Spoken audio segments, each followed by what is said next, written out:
राधा, तुम भी कृष्ण की भांति अपने कक्ष में मोरपंख रखती हो? हाँ, ये कृष्ण का ही मोरपंख है जो वो धारण कर चुका है।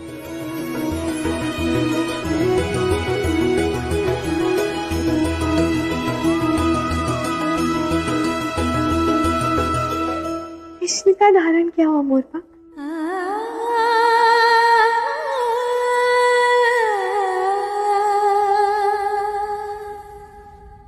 और ये क्या है राधा? ये तो बिल्कुल कृष्ण की प्रतिमा जैसा प्रतीत होता है। ये है मेरा लड्डू गोपाल। जब कृष्ण यहाँ नहीं होता है ना, तो यही मेरा परम सखा होता है।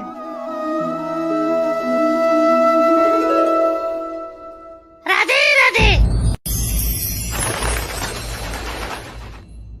और ये है हमारा शूका। कृष्ण ने मुझे उपहार स्वरूप दिया था।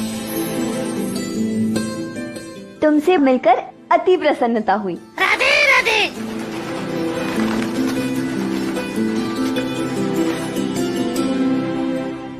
राधा, मैंने जैसा सोचा था ना, तुम बिल्कुल वैसी हो। तुम्हारे कक्ष में तो कृष्ण ही कृष्ण है। तुम सच में कृष्ण की सबसे प्रिय सखी हो।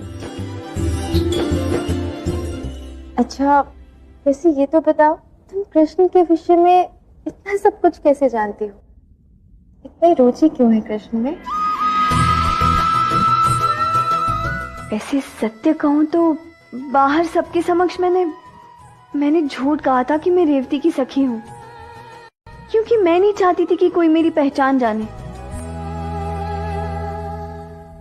तो सत्य ये है कि तुम रुक्मिणी हो। तुम विदर्भ की राजकुमारी रुक्मिणी हो, है ना? हाँ, किंतु तुम्हें कैसे पता?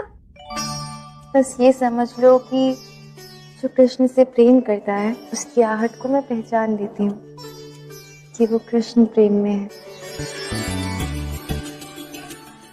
और तुमसे मिलकर अत्यंत प्रसन्नता हुई मुझे। मैंने तुम्हारा पत्र पढ़कर जैसी कल्पना की थी ना, तुम इतनी ही सुंदर हो।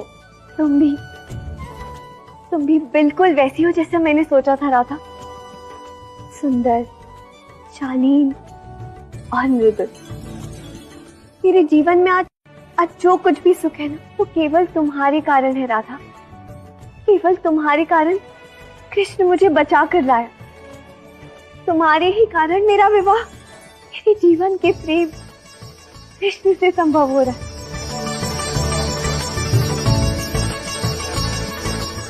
मैं यहाँ तुम्हें विवाह का निमंत्रण देने आई हूँ, और साथ ही मैं कुछ दिन यहाँ तुम्हारे साथ रहने आई हूँ, ताकि तुमसे कृष्ण के विषय में सब कुछ जान लूं। अब यदि तुम्हें कोई समस्या ना हो तो। नहीं रुक्मिणी, कदापि नहीं। जब तुम कृष्ण को जानोगी, समझोगी, तो उसका और भी ध्यान रख पाओगी ना, उसे और सुख दे पाओगी। और मैं भी तो कृष्ण का सुख ही चाहती हूँ ना, और कृष्ण के सुख के लिए कुछ भी कर सकती हूँ। अब मुझे लग रहा है कि मैंने यहाँ आकर कोई भूल नहीं की। मैं कृष्ण की सर्वप्रिय सखी से मिलकर उसे कृष्ण के विषय में सब कुछ जानकर कृष्ण की परिपूर्ण पत्नी बनने का प्रयास करूंगी। उन्हें जीवन के सारे सुख देने का प्रयास करूंगी। सुनकर प्रसन्नता हुई। So hello guys, like, share, subscribe and comment.